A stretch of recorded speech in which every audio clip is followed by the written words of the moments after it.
and how God is now brought Job before him and has demanded that Job answer some questions. And as I pointed out to you earlier, the essence of the questions are to show God's immortality and Job's mortality.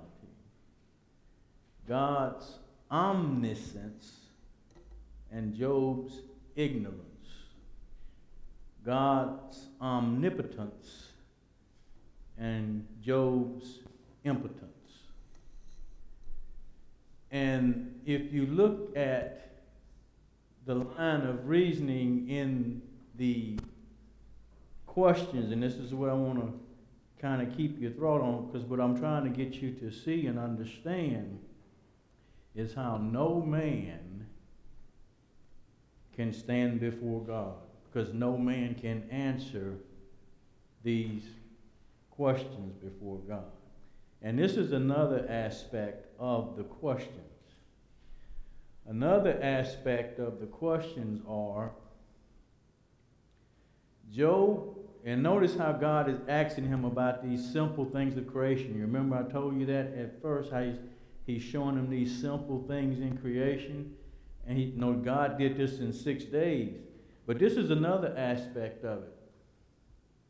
And this is why the Bible, the wisdom of God is just so broad and manifold. I mean, it touches on every point in every aspect. And there's really no way to shake the foundation of God's knowledge because it's just unshakable.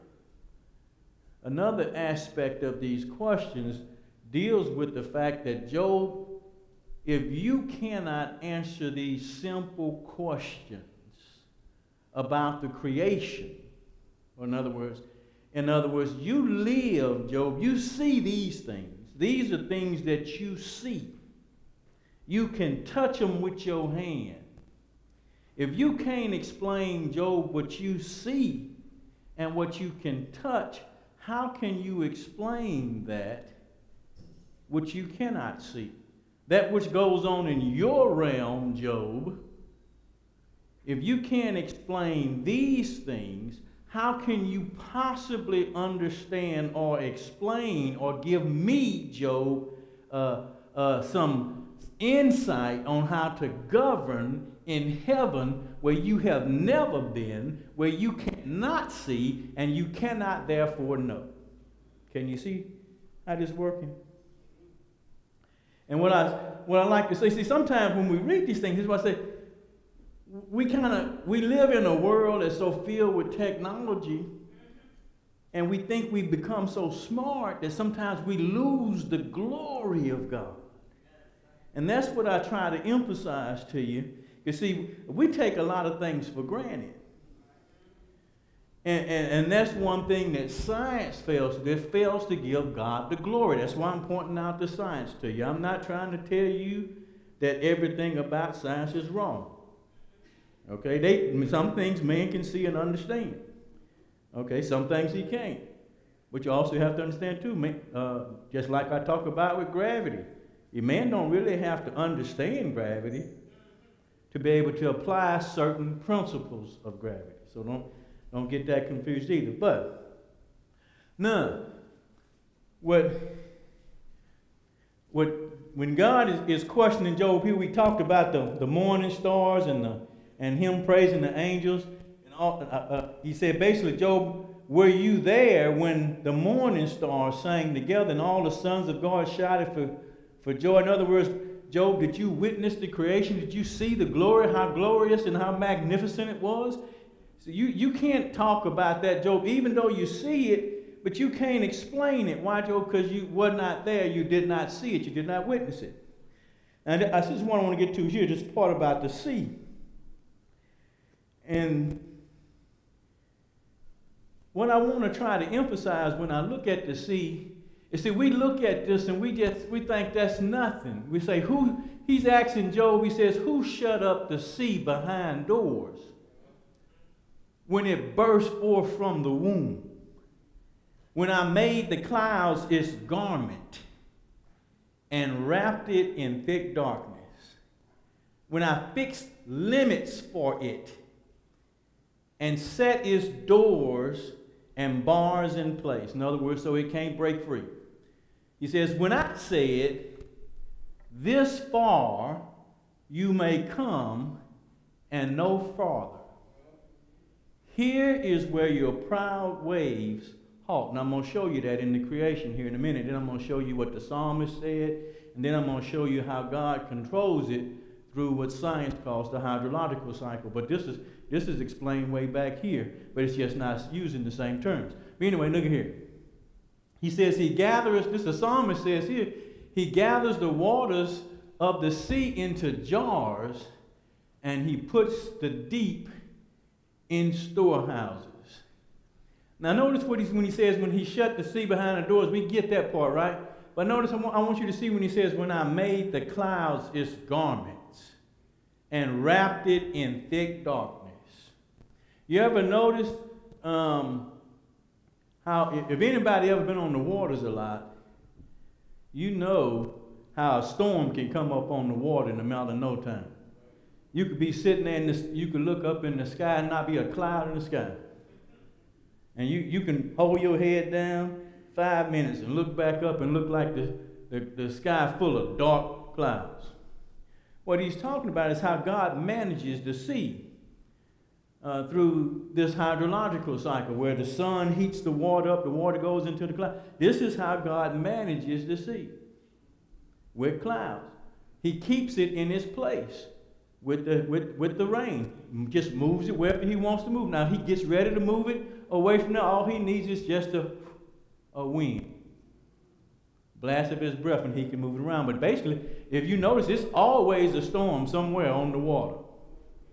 God is just meant, this is what he's talking about. This is how God controls it. This is how he made the clouds his garments. He just wrapped it in. This is how he keeps it in this place that he wants it to be in. Now, and he fixed the limits for it. I'm just trying to point this out to you how God's got it. Now, let's look what in the Genesis. In the Genesis, it said, God said, let the waters under the heaven be gathered into one place, and let the dry land appear. And it was so. He says, and God called the dry land earth, and the gathering together of the waters he called seas. And God saw that it was good. So here we see God just with a command, gathering the waters into one place. And I'm going to show you something else about the power of the water, because I want us to appreciate what God is doing. This is why I go through all this stuff. Because if you just read it, sometimes we just don't stop to think just how awesome God is and how awesome the works that he's performing on a daily basis right in front of our eyes, that we don't even stop to think, boy, we serve an awesome God. Because we just take so much for granted. Now, look at this. The psalmist says in Psalm 104, he says, who laid the foundations of the earth that it should not be removed forever? We talked about that a couple of weeks ago. He says, thou coverest it with the deep as with a garment. The water stood above the mountains. At thy rebuke they fled, and at the voice of thy thunder they hasted away. They go up by the mountains, and they go down by the valleys unto the place where thou hast found it for them. You see how the psalmist is describing all this stuff? He says, thou hast set a bound that they may not pass over, that they turn not again to cover the earth. You see that? Look at what Jeremiah says. And this gets at the point that I'm trying to make. Jeremiah says, hear now this, O foolish people, and without understanding, which have eyes and see not. This is what I'm trying to get us to avoid. You see? He said, he calls the children of Israel, this is who he's talking to, the nation of Israel, this is supposed to be God's people. He says, foolish people without understanding. You got eyes, but you still can't see. And that's what Brother Wilson's trying to tell you when I tell you to look to God. That's why I'm trying to get you to see how awesome it is and just not become so complacent because either we have an explanation or some kind of plausible explanation which excludes God. See, you got to make sure that you understand that everything has to do with God. You ever heard somebody talk about the miracle of science? You know what the miracle of science really is? It's really the understanding of materials. And that's when you talk about the understanding of materials, you're really talking about the understanding of creation. For instance, the photovoltaic cell that man uses to make solar panels. You know, that's just a material that man has looked at and saw that when it can absorb the sunlight and it emits an electron. Only thing man has done is taken that and harnessed it and then making it where he put a bunch of little transistors and stuff in it, and now he can make it where you can light your house with it. But that's not like man, he didn't create it. And see, that's the thing. See, man doesn't create anything. That's my point I'm making, not in the true sense of the word. Now, if you talk about taking something and making something, then man can do that. If you say, well, he took these materials and created this, okay, but in the true sense of creation, this means to make something out of nothing. You know what I'm saying? Man can't do that in the truest sense. But what I want you to understand is, even in that, what I'm trying to get you to see is if you look at it close enough, you'll see the glory of God in his creation. You see what I'm saying? That's all Brother Wilson trying to get you to see. I'm trying to get you to see God in everything. Yes, ma'am.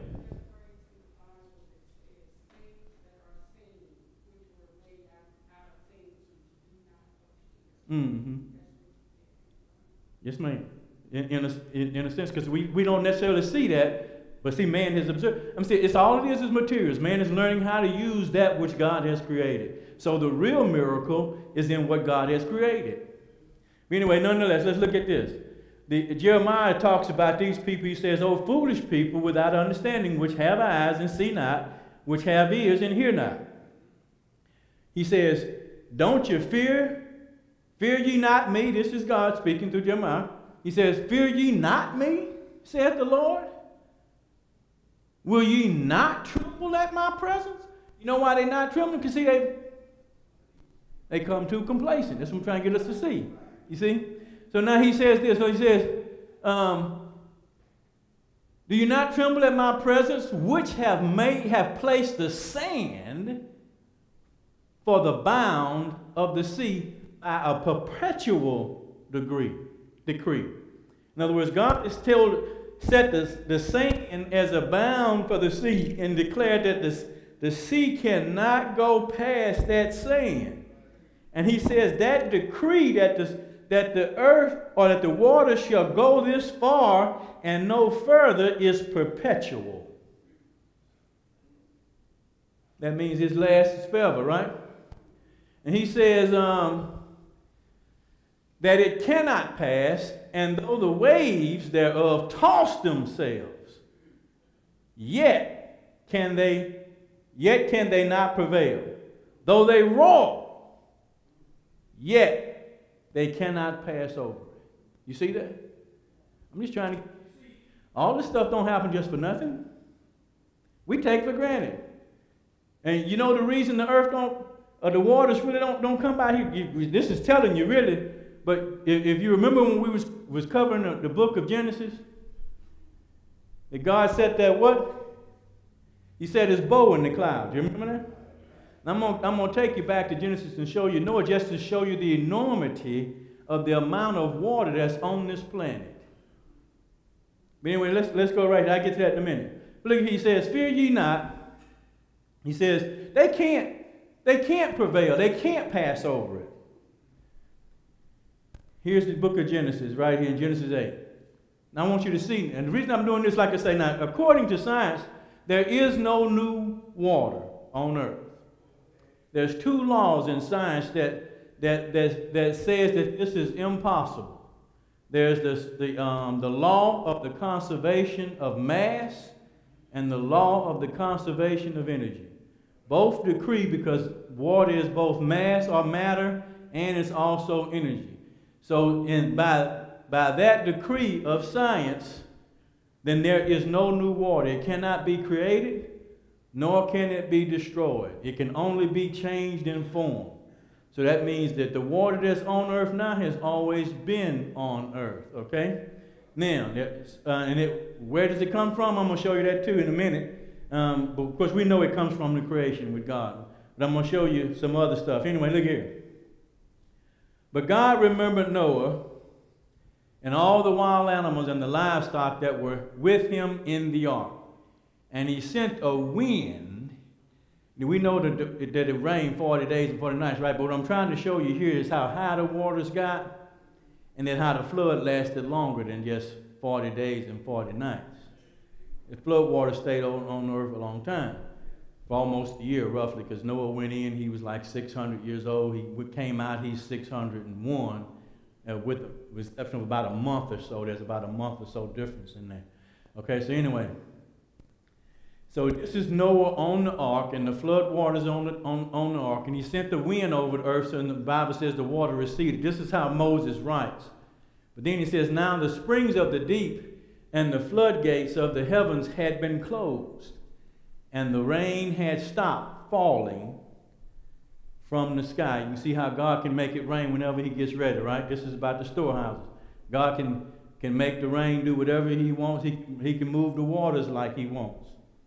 The water receded steadily from the earth, and at the end of 150 days, the water had gone down. You see that? How long them flood waters up? And on the 7th day of the 7th month, the ark came to rest on the mountains of Ararat. So I'm trying to get you to see how high the waters are over the earth. Of course, the psalmist just told you it covered the mountains, right? But here it is right here. So we see in Noah, not only was, you can go back to the creation, but we can see how God now can control it, right? Because God decreed, okay, I'm going to make it rain, I'm going to destroy man off the face of the earth, and how he, at God's command now, the waters are back over the mountains. You with me? Okay? They're over the mountains, and as they recede, now Noah's ark rests in the mountains of Ararat. The waters continue to recede until the 10th month, and on the first day of the 10th month, the tops of the mountains became visible. You see that? I'm just trying to see. That's a lot of water. I'm just trying to get you to see how much water it is. So when God says he's controlling the water, keeping it at bay, do you see what you ought to be thankful for? That's the point, Brother Wilson, trying to get you to see. I'm trying to get you to always see how God is working for you and how awesome he is. See, we just take that for granted. That's what I'm trying to get you. That's what I'm trying to break that from you. And every morning when you get up, you ought to say, thank you, Lord. You see what I'm saying? I just want you to look and see that you got all kind of reasons to be thankful to God. And 40 days, after 40 days, Noah opened the window he had made in the ark and sent out a raven, and it kept flying back and forth until the water had dried up from the earth. He sent a dove to see if the water had receded from the surface of the ground. But the dove could not find nowhere to perch or to put his little feet, because there was no water. Because there was water over all the surface of the earth. And so it returned to Noah in the ark. You see that? Bird can't even find a place to put his feet. Now I'm going to show you in a minute how God can use weather to control armies. But I want you to see this too. See, because we get high-minded, and we think because in today, you know, we different now. We don't live back there where these Neanderthals lived. So, you know, we ain't worried about, no rain. But let me tell you something. If they get ready to launch a rocket into space, what's the first thing they look at? The weather. If the weather is too bad, what do they say about the rocket? Got to postpone the launch, right? Can't launch the rocket. Weather too bad. I'm just trying to get you to see if God decided, of course we got the rainbow, but if God decided to destroy the world by water, I don't care with all our technology, ain't nothing we can do. Let's say a plane managed to get off the ground, just like this bird. He takes off before the rain gets too bad. But where he's going to land? He won't last as long as the bird. I'm just trying to get you to see that how great and how awesome the God we serve is. That's all Brother Wilson wants you to see. All praise, all glory, all honor belongs to him. Now this is a question that science is still trying to answer. And this is, I'm just pointing this out to you, because this is what the line of the questioning that God is giving to Job. Okay? Job, you can't answer these simple questions, right? About stuff you can see. And if you can't answer these simple questions, Job, how can you question my judgment on the affairs of heaven, what you can't see? Stuff you can't see. So what I'm finna show you now is how even the smartest people on earth can't answer the simplest question. Ask mankind, scientists, whatever you want to say, where did Earth's water originate? Where does the water come from? Now remember I told you science can't see God. Now we know, right? Through faith we ain't got no problem seeing that God made the water. But science can't see that. I'm going to show you two explanations that they give, and they're similar in nature. This is new research. The new research suggests that the Earth's water came from both rocky materials, such as asteroids, and from the vast clouds of dust and gas remaining after the sun's formation, called the solar nebula. That makes sense to you? No, just hold on. I'm just trying to get you to see. See, I think another study suggests that much of the water originated in the rocks from which the earth was built. All I'm trying to point out to you is this just as easy to believe this as it is to believe that. If you can believe that, to me, you ought to be way better off believing this than believing that. It takes just as much faith, if not more so, to believe this than to believe that. That's all I want you to see. Yes, sir.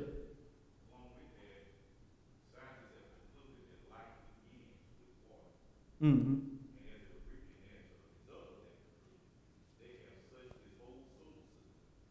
Can't. Mm-hmm.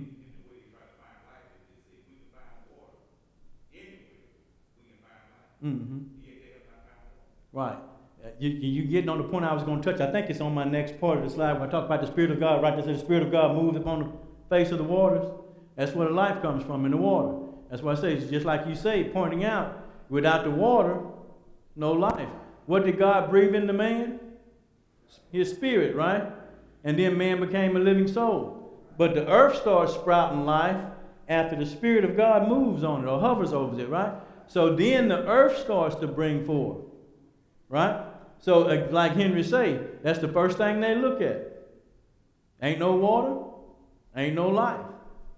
So why isn't there just as much water if it was created like this? Why isn't there just as much water just about anywhere? Why did it all fall on earth? Yes, sir, you had a question?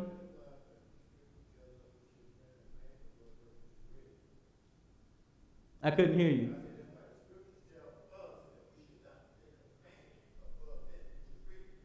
Okay, that's absolutely, and that's basically what Brother Wilson trying to get you to put your confidence in. Okay, just make sure you get. But notice that the answer here. See, if you believe this, then no glory belongs to God. You with me? Because that's what I'm trying to get you to see. So what I'm trying to get you to see is that in everything, God is there. And to him belongs the glory and honor in everything. Yes, sir. Got all power. All power. And I believe God gives knowledge. I believe a guy like Einstein, God gives him knowledge.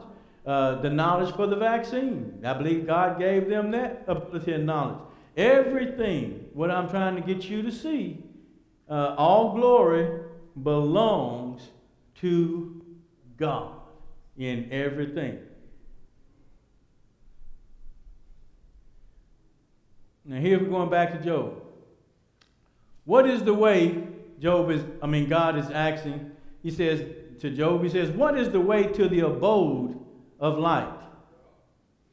Job, do you know where light lives? Where does it abide? And where does darkness reside? You see, Job, can you take them to their places? Do you know the paths to their dwelling? And what God is really getting at Job, he's saying, Job, can you make the day the sunlight come up? Can you go to the place where it is and tell it to come on up? Huh? Can you tell the darkness?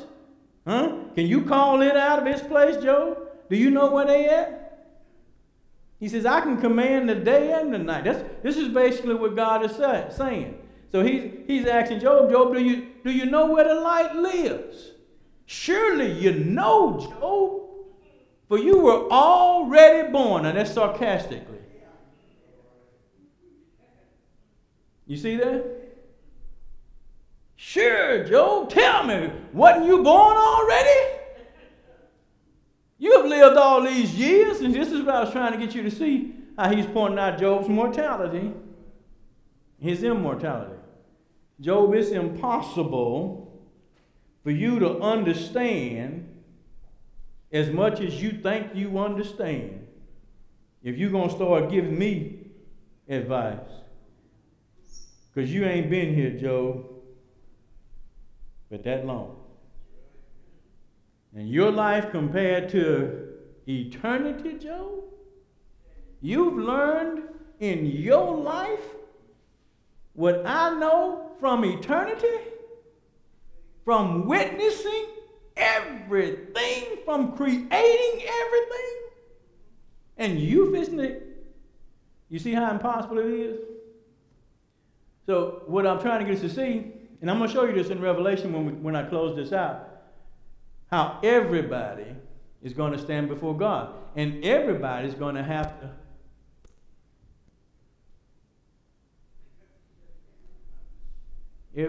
put their hand over their mouth. Because all of us are going to be in this predicament. We're not going to be, when God makes a ruling, you're not going to be able to question the ruling. You ain't going to be able to say nothing.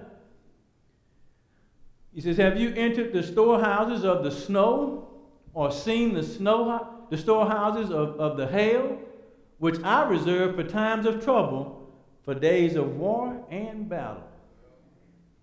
Do you know God can God can stop armies from marching just by the control of the weather. He can stop planes from lifting off. He can make soldiers have to stay in their barracks.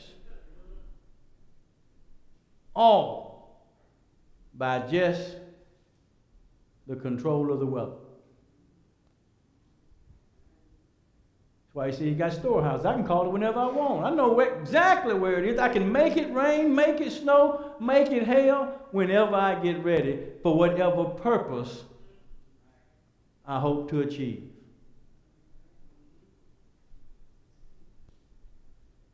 He said, gavest thou the goodly wings to the peacock? Did you do that, Job? You see them pretty wings the peacock got? You do that, Job? He said, are the wings and feathers unto the ostrich? Did you give the ostrich the wings and feathers he got? He said, the ostrich just leaves her eggs in the earth and warmeth them in the dust, and forget that the foot may crush them, or the wild beast may break them. Just the way he made the ostrich. He says, does the hawk fly by your wisdom? Were you the one, Job, that gave the hawk the ability to fly? What did you do, Job, to help the hawk fly? Even the simplest things. And you see, this is what God is saying. Job, I didn't need your advice, but the hawk flies effortlessly. Didn't need your advice for any of this stuff, Job. And you can see this, and you still, even though you see my works, Job, you don't even understand how they work.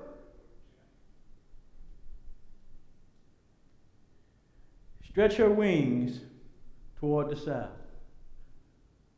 Now notice here about wisdom. This is what I want you to see from the proverbial writer. I, wisdom, dwell together with prudence. I possess knowledge and discretion. To fear the Lord is to hate evil, and I hate pride and arrogance, evil behavior, and perverse speech. These are the things that wisdom hates. He says to fear the Lord is to hate evil, pride, arrogance, evil behavior, and perverse speech. Because wisdom dwells together with prudence. So that's good judgment. That's what prudence is. See, I possess knowledge, and I also possess discretion, the ability to use it wisely.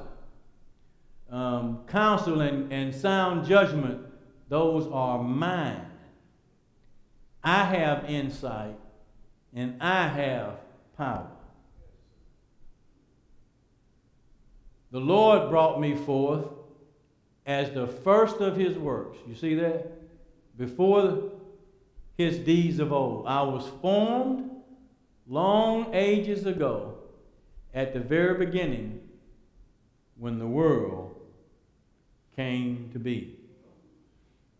I was there when he set the heavens in place, and when he marked out the horizon on the face of the deep. And all this is really talking about the Lord.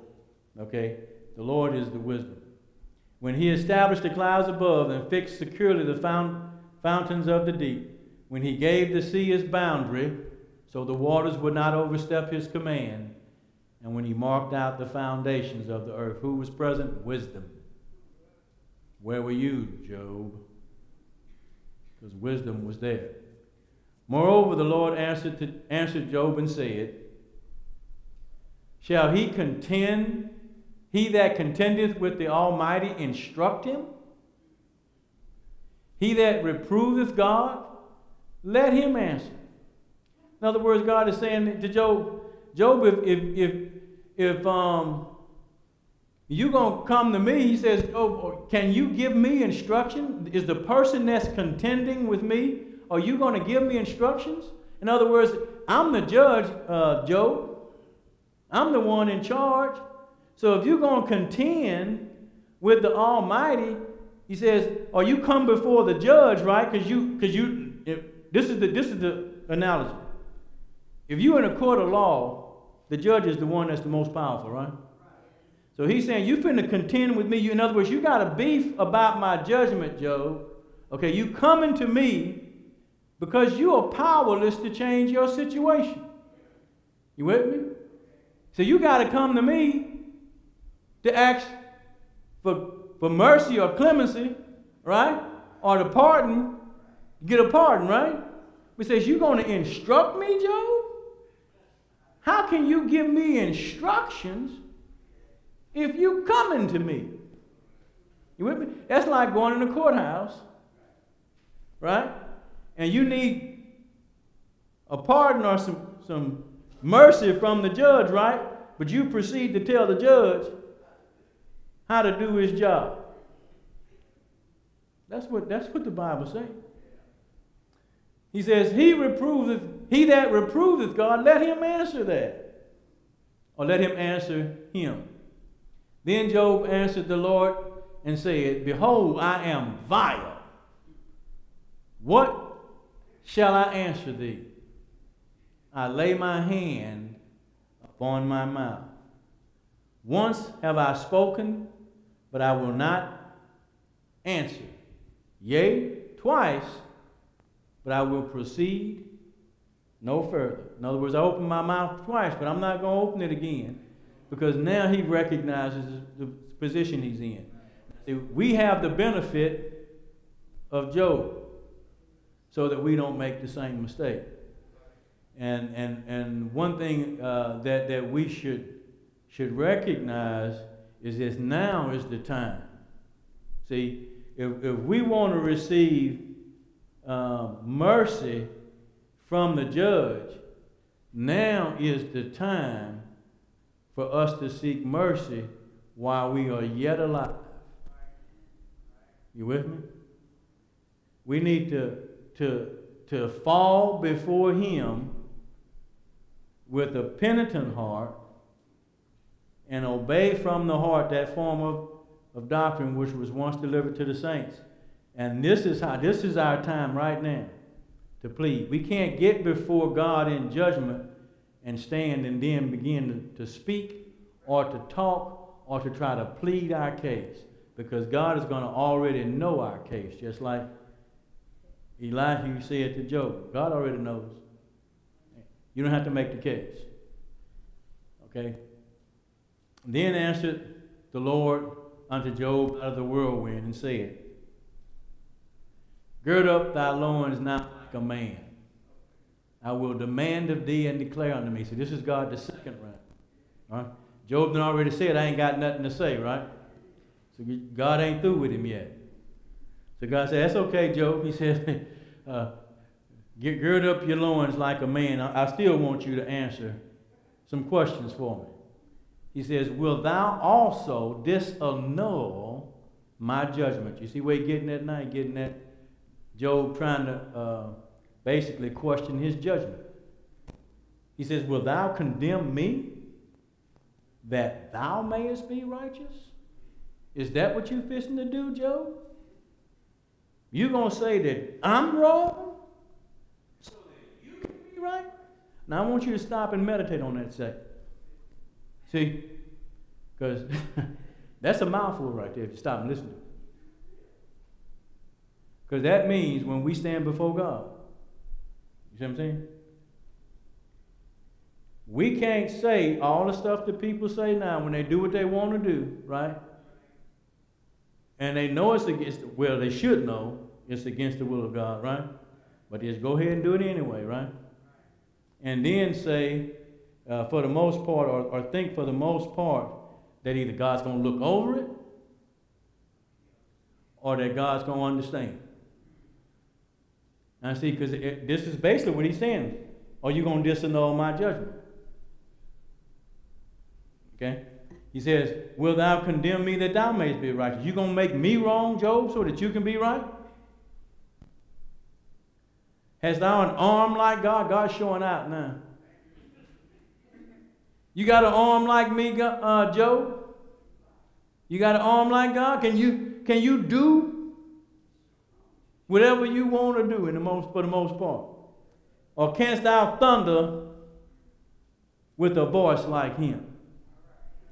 Job, when you speak, can you make the world shake? In other words, I'm just trying to get you to see. Can you strike fear, huh? Just from speaking. Can you do that, Job? Can you perform the works? That's what the song. Can you perform the works that I do, Job? Deck thyself now with majesty and excellency, and array thyself with glory and beauty. You see, this is what God's telling him. See, because God did this to himself. See, God said, I deck myself with majesty and excellency. Right? Nobody have to make me, crown me with majesty and excellency. There is nobody to crown. But he's saying, can you do that, Job? Well, you bigger than me that you can crown yourself with majesty and excellency. See, this is what, and basically what God is saying, there's nobody higher. I'm all powerful. This is the omnipotent part. Okay? All powerful. I got it all. So now if he got it all, ain't nothing left for you and me, right? And this is basically what he's illustrating. I got all the power, Job. So can you do that, Job? So in other words, in a roundabout way, he's saying too, Job, what can you do to change my ruling? If I declare a thing, what can you do? You more powerful than me? And I'm trying to show us the virtual impossibility and the situation that every man is in if he stands before God and tries to justify himself. Just can't be done. He said, cast abroad the rage of thy wrath, and behold, everyone that is proud and abased him. He said, I want you to see if you can do this, Job. He said, cast abroad your rage, and behold, everyone that is proud, and see if you can make him low. See, God can do that at will. The only reason he doesn't is because if he doesn't, it's just because he doesn't want to, or he's showing mercy. He's giving the person a chance, right? And he's long suffering. But he's telling Job, what can you do, Job, to stop the pride? Somebody gets proud, Job, can you abase him? Look on everyone that is proud, Job, and bring him low. And thread down the wicked in their place. Hide them in the dust together, and bind their faces in secret.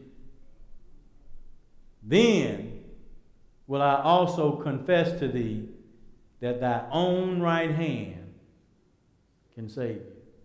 If you can do any one of these things, Job, then I'll tell you that you can save yourself. But if you can't do them, Job, see, I'm saying that, and that's the point we'd be in. We'd be standing before the judge, trying to tell the judge how he ought to perform his job. Like I say, the one who gives the grace, that's the one that makes the decision. He gets to decide because he's the one giving the grace, and he's given us a formula. This is the thing that makes God so great and so majestic and so righteous, is that he's given us the formula. He's told us what we have to do. But I'm going to show you in the trial that we're going to go in, and I'm going to show you what it takes in order to stand before the judge and be declared righteous. I think, let me see. And we'll get on this slide here right next week. We'll start right here next week on Job's confession. Thank you. I've enjoyed the class.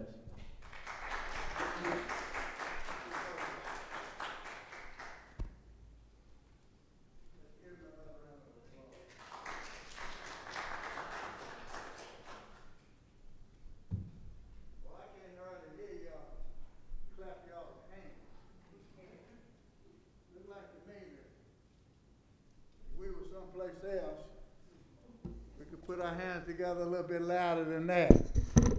Let's try it again. All right. You know what's amazing to me? Is after Job put his hand over his mouth, said, I ain't saying nothing else. God says, I ain't through with you yet, Job. He said, you shouldn't open your mouth in the first place. So I'm going to go on down here. And further on down there, you'll see where he said about the donkeys and the wild goats and stuff like that. But he tells us that, I get from it that man, when it comes to these things, are just as dumb now as they were in the first century. If you read Genesis, the first chapter, you can see everything that you need to see. And let me tell you something else. We're living in perilous times right now, dangerous times, even in the body of Christ. Immorality is running wild in the streets, and now up and down the aisles in the church. Men marrying men, women marrying women, men and women divorcing for any reason. And then when we